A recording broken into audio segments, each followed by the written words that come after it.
ఓం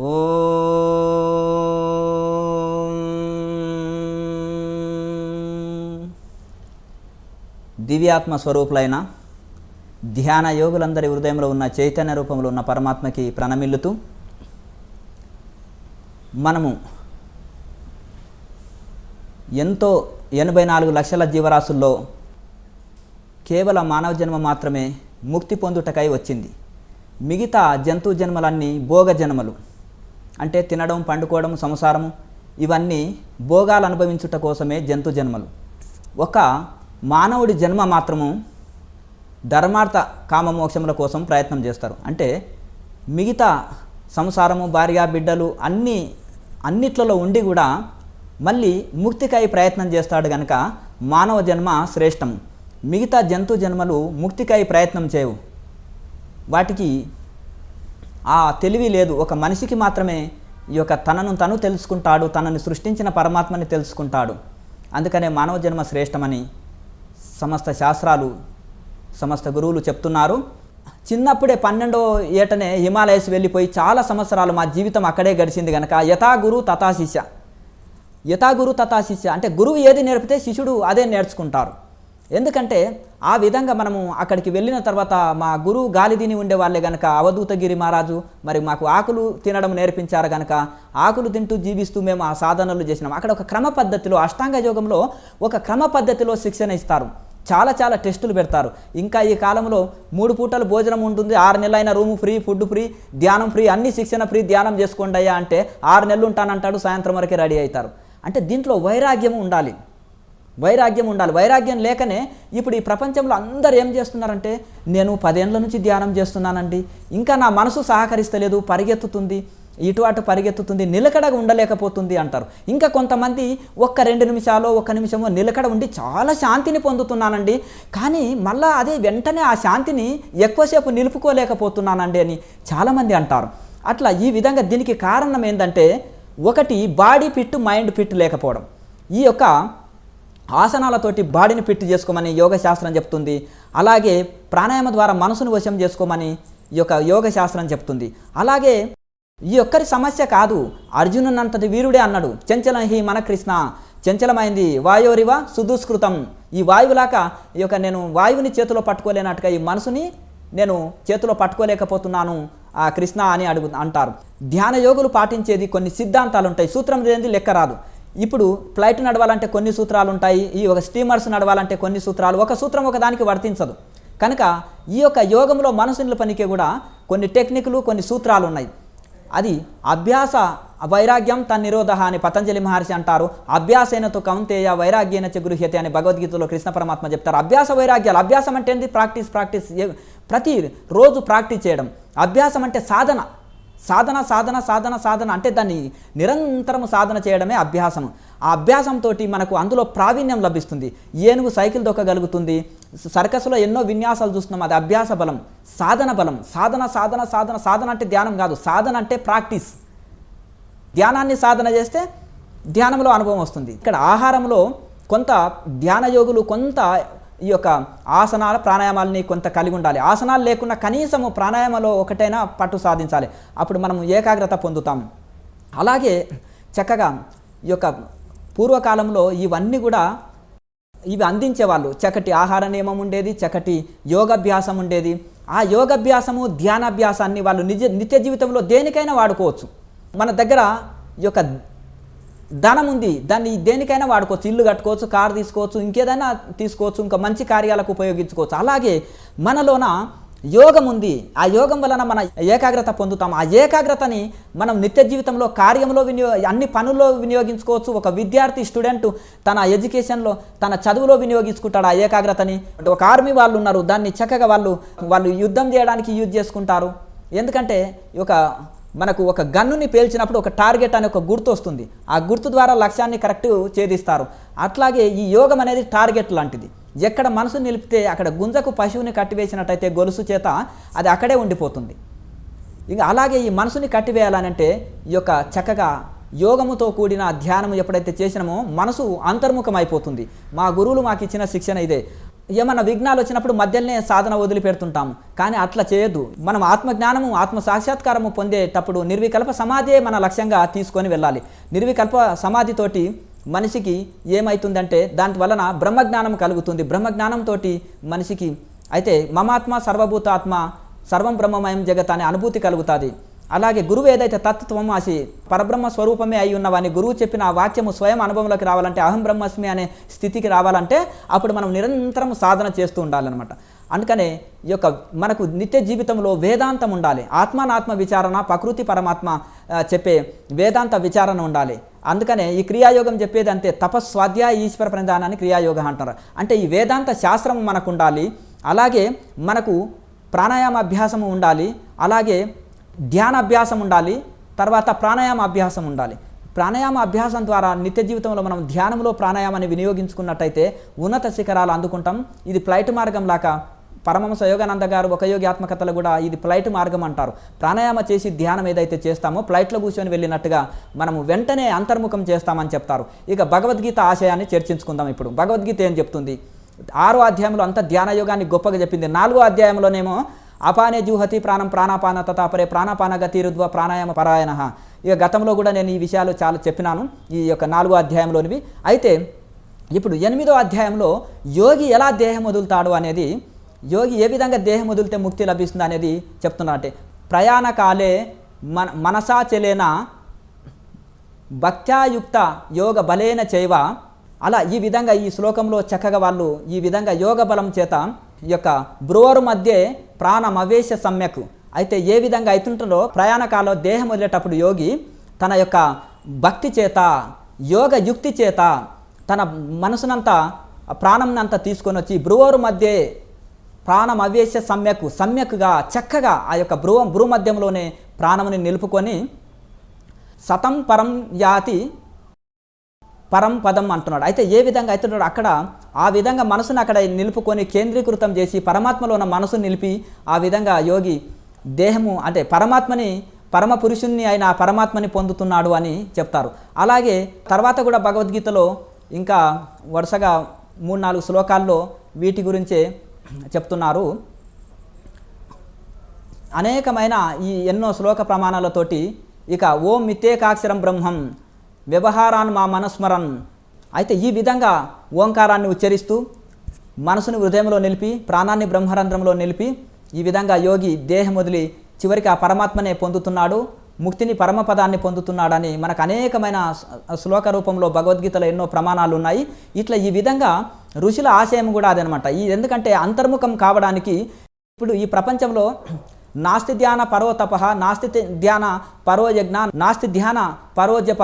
ఇవన్నీ ధ్యానానికి మించిన జపము తపము ఇవన్నీ ఏమి లేవు. ధ్యానము చాలా గొప్పది. కానీ ధ్యానంలో మనసు అంతర్ముఖం కావాలనంటే ఋషుల ఆశయం ఏంటిదంటే ఏదో ఉపనిషత్తులో కూడా ఎన్నో ప్రమాణాలు ఉన్నాయి. కనుక ఈ యొక్క యోగాభ్యాసం అనేది ఏం చేస్తుందంటే చాలామంది ఏంటంటే భక్తి గొప్పదండి ఏం యోగము అంటారు.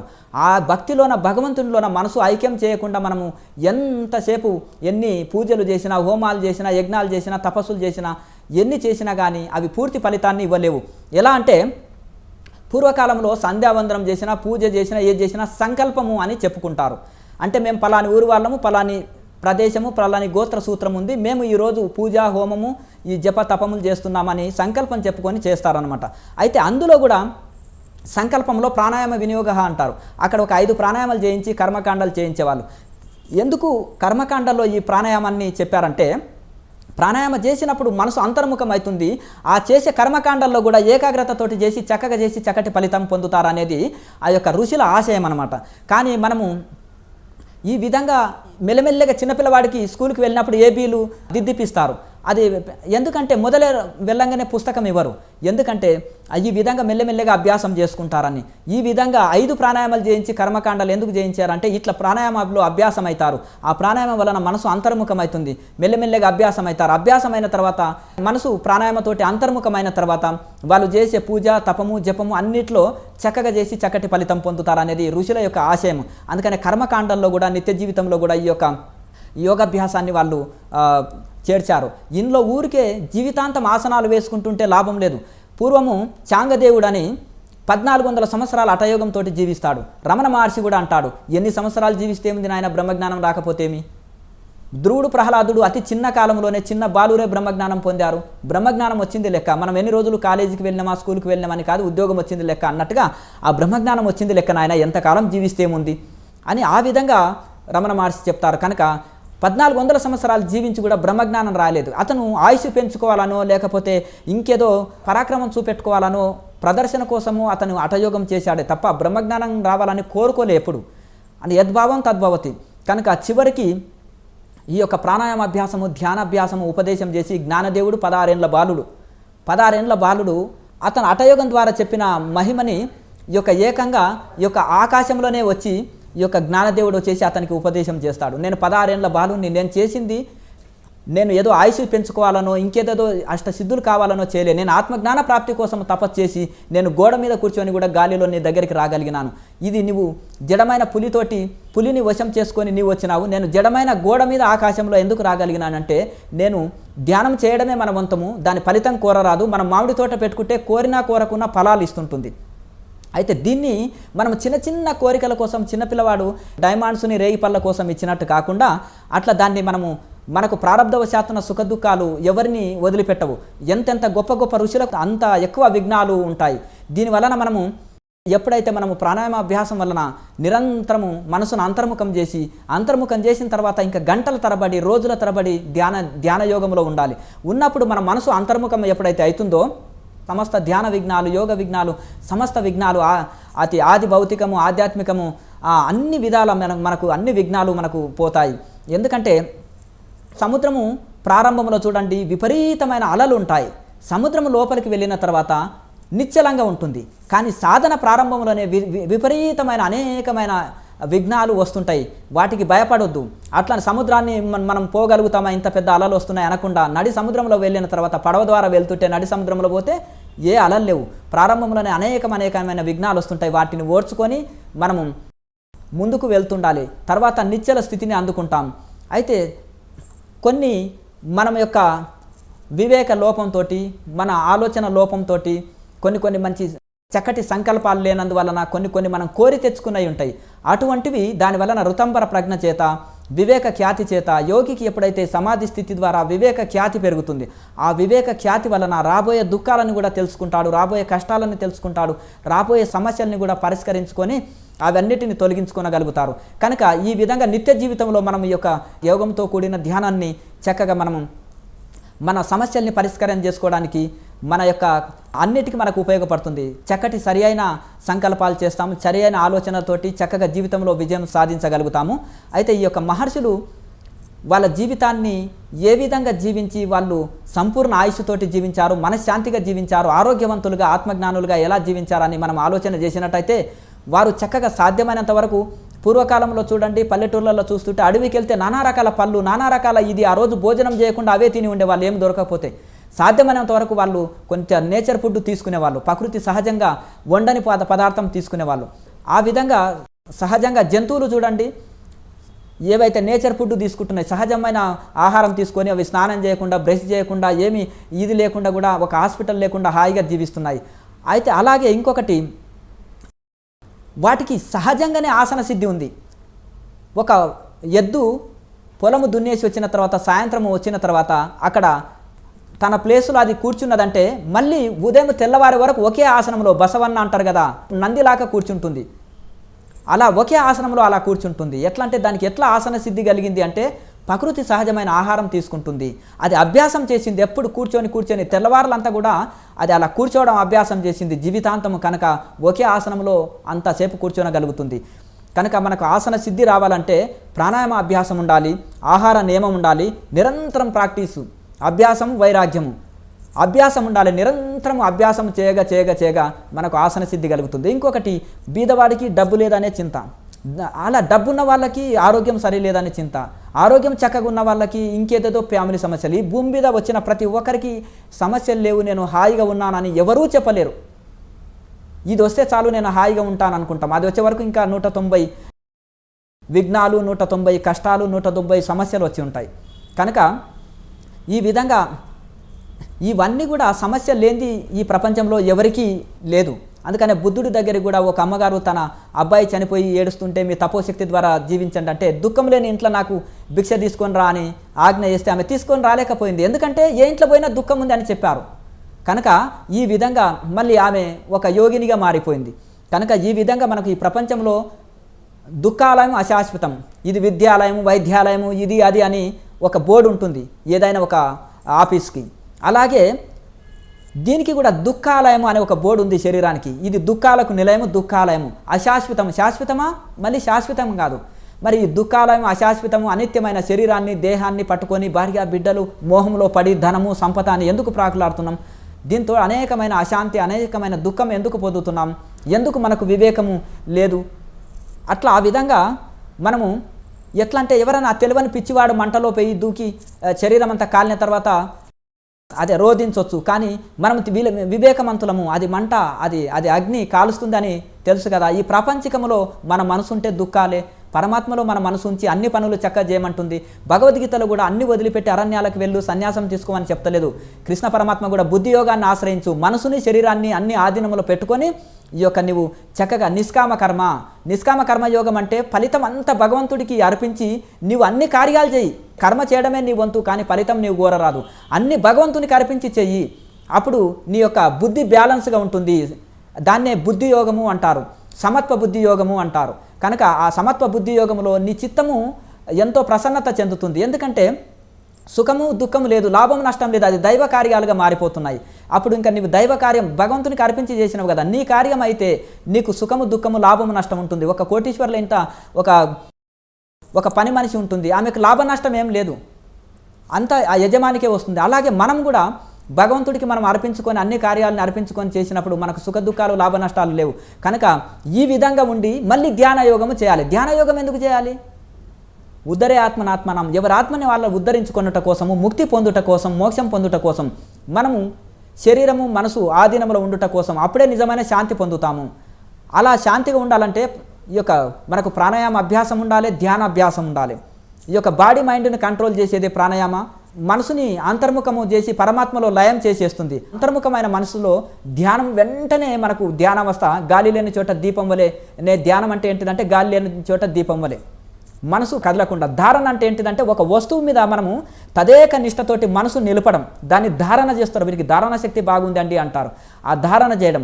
అలాగే ధ్యానం అంటే ఒక విషయంలో మనము తద్లీనమైపోయి, మనం ఎవరైనా పిలుస్తుంటేమయ్యా పరధ్యానంలో ఉన్నావా అంటారు. పరధ్యానంలో అంటే అతను మనసు మన మాట మీద లేదు, అతను వేరే ధ్యానంలో ఉన్నాడని అర్థం. కనుక ఒక పూర్తిగా మనసు లగ్నమైపోవడము, లీనమైపోవడము, మనం ఏదైతే చేస్తున్నామో ఆ పని పూర్తిగా ఒక పని చేస్తున్నామో ఆ పనిలో పూర్తి నిమగ్నమై చేయడం, అది ఒక ధ్యానావస్థనే. మనము చేసే ధ్యానంలో, ఆ పరమాత్మ ధ్యానంలో పూర్తి లీనమైపోవడమే ధ్యానం. తదాకారంగా మారిపోవడమే సమాధి. ఒక ఇనుప కడ్డీని తీసుకొచ్చి నిప్పులో పెడితే నిప్పు ఆకారంగా మారిపోతుంది, నీళ్ళలో పెడితే చల్లగా అయిపోతుంది. అలాగే మన మనసు ప్రపంచంలో పెడితే భౌతికమైన విషయాల్లో భోగాల్లో పెట్టినామనుకోండి అది చల్లబడిపోతాం.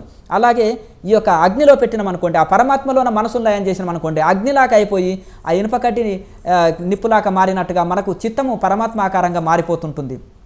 కనుక మనకు నిజమైన సుఖం కావాలన్నా, నిజమైన ఆనందం కావాలన్నా, మహర్షుల వల్లే మనం కూడా అట్టి బ్రహ్మానందాన్ని అనుభవించాలన్నా, మరి ఈ యొక్క నిజంగా కూడా ఈ ప్రాణాయామతో కూడిన ధ్యానాన్ని మనం నిరంతరము చేయాలి. కొద్దిసేపు ఓ గంట సేపు ప్రాణాయామం చేసి 4 గంటలు ధ్యానంలో కూర్చోండి, సమాధి స్థితిలో అందుకొనగలుగుతారు. కనుక ఈ విధంగా మహర్షుల ఆశయము ఇదంతా కూడా మనకు చక్కగా వారిని మనం ఆదర్శం తీసుకోవాలి. వాళ్ళు అంత సుఖం ఆనందంగా జీవించారంటే, ఈ పూర్వకాలంలో మహర్షులు బ్రహ్మజ్ఞానం ఎట్లా వచ్చిందంటే వాళ్ళు చక్కగా నిరంతరం ధ్యానయోగం చేశారు. వారి అంత వైరాగ్యము మనం కలిగి ఉంటే, రమణ మహర్షి అంత త్యాగము, రమణ మహర్షి అంత వైరాగ్యము, రమణ మహర్షి అంత సాధన చేస్తే మనం కూడా రమణ మహర్షి అవుతాం. బుద్ధుడంత త్యాగము, బుద్ధుడంత యోగము, బుద్ధుడంత తపస్సు మనం చేస్తే మనం కూడా బుద్ధులం అవుతాం. ఎలా అంటే బుద్ధుడు చూడండి చక్రవర్తి అయినప్పటికీ కూడా అరణ్యాల్లో, నేను సీనియర్ని నాకు భిక్ష తీసుకురామండి అని చెప్పలే, మట్టి పాత్రలో భిక్షాటనకి వెళ్ళాడు. 90వ ఏట కూడా నేల మీదనే పడుకున్నాడు. ఒంటి పూటనే భోజనం, నేల మీదనే పడుకునేవాడు. ఒంటి పూటనే భోజనం, మిగతాప్పుడు నీరు తాగేవారు అంతే, ఒకే పూట భోజనం. ఎంత వైరాగ్యమో చక్రవర్తి కుమారుడు. మొత్తం ఆయన ఎప్పుడు ఏ వెహికల్ని వాహనాన్ని వాడలే, పాదయాత్రలతోటే మొత్తం తిరిగాడు. ఎంత వైరాగ్యమో, ఎంతెంత వైరాగ్యం ఉందో అంతంత బ్రహ్మానందం కలుగుతుంది. ఎంతెంత వైరాగ్యము కరువైందో అంతంత దుఃఖాన్ని అనుభవిస్తాం. ఎలా అంటే రోగం వచ్చిన వాడికి ఏది రుచించదు, వైరాగ్యం ఉన్న వాళ్ళకి ప్రాపంచిక భోగాలు ఏవి రుచించవు. కానీ వైరాగ్యము తక్కువైంది అనుకోండి, రోగము నయమైన తర్వాత ఏదో నా కోసం స్వీట్ తెచ్చినావు కదా మంచిది, నేను మొన్న వద్దు అని చెప్పినాను కదా, అది ఎక్కడ పెట్టినావు అంటే అతని రోగం నయమైంది కాబట్టి ఇప్పుడు తినుటకు అతనికి నాలుకలో రుచి వస్తుంది కనుక ఇప్పుడు కోరాడనమాట. కనుక ఈ విధంగా మనకు అలా అని ఏ శాస్త్రం కూడా అన్ని వదిలిపెట్టి అరణ్యాలకు వెళ్ళమని చెప్పట్లేదు.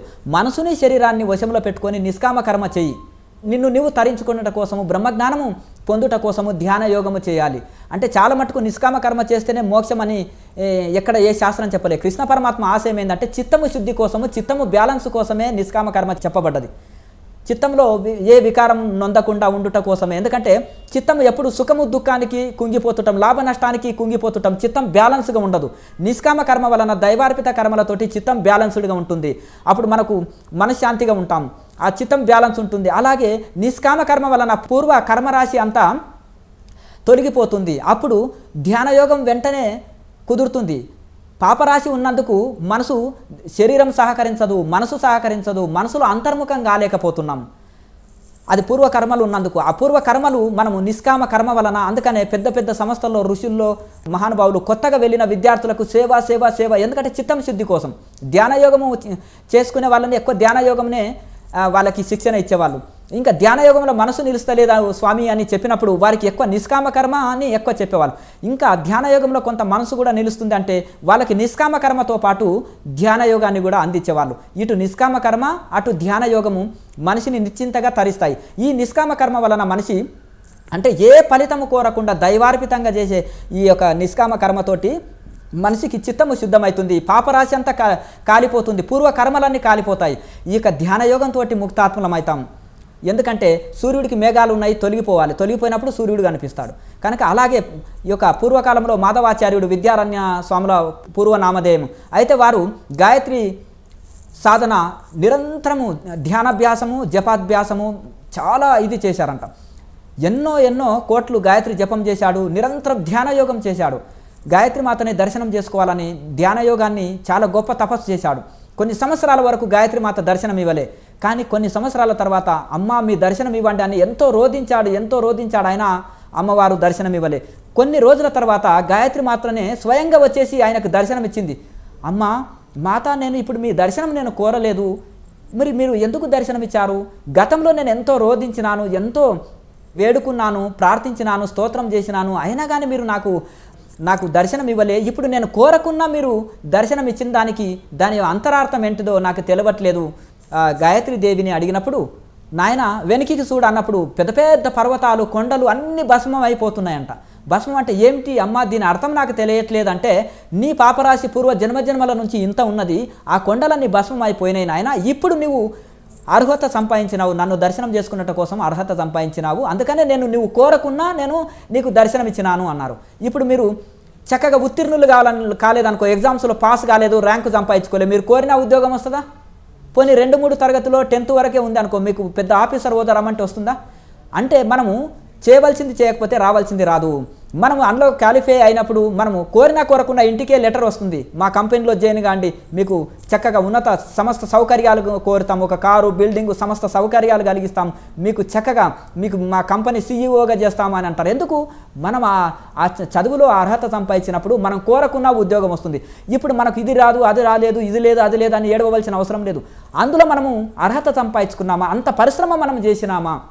ఒక ఋషి ఉన్నారండి, ఆ ఋషి ఎంత తపస్సు చేస్తే ఆ స్థితికి అందుకున్నాడు. ఒక ప్రపంచంలో కోటీశ్వరుడు ఉన్నాడు, అతను ఎంత పరిశ్రమ చేస్తే ఆ స్థితికి అందుకున్నాడు. ఎందుకంటే వాళ్ళు ఏమనుకున్నారంటే, అయ్యో భగవంతుడేం పక్షపాతి కాదు, ఎవరైతే నిరంతరము పరిశ్రమ చేస్తారో వాళ్ళు ఉన్నత శిఖరాలు అందుకుంటారు, ఎవరైతే పరిశ్రమ చేయలేదో ఆ ఎదుటి వాళ్ళని చూసి మనము ఏడ్చడంలో లాభం లేదు. వాళ్ళు ఎంత పరిశ్రమ చేశారు, నేను సంపన్నునని ఊరుకోరు. ఇప్పటికి కూడా రోజుకు 15 గంటలు వాళ్ళు హార్డ్ వర్క్ చేస్తారు, కష్టపడుతుంటారు. అందుకనే వాళ్ళు ఆ స్థితిలో ఉన్నారు. వాళ్ళలో క్రమశిక్షణ, ప్రతి మనిషి ఉన్నత శిఖరాలు అందుకున్నాడంటే ఒకటి డిసిప్లిన్, ఏకాగ్రత, అలాగే సమయపాలన, అలాగే అతను నిరంతర పరిశ్రమ చేయడం, హార్డ్ వర్క్ చేయడం, అలాగే శాస్త్రీయంగా చేయడం, ఉన్నట్టుగా చేయడం.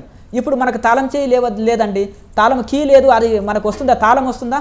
తాళం చేయి ఉంటే తలుపు వస్తుంది. కనుక కొన్ని సూత్రాలు ఉంటాయి ప్రతి రంగంలో కూడా. ఇప్పుడు ధ్యానయోగంలో ఉన్నాయి, ధ్యానయోగం చేసే వాళ్ళకు కొన్ని టెక్నిక్స్ ఉంటాయి.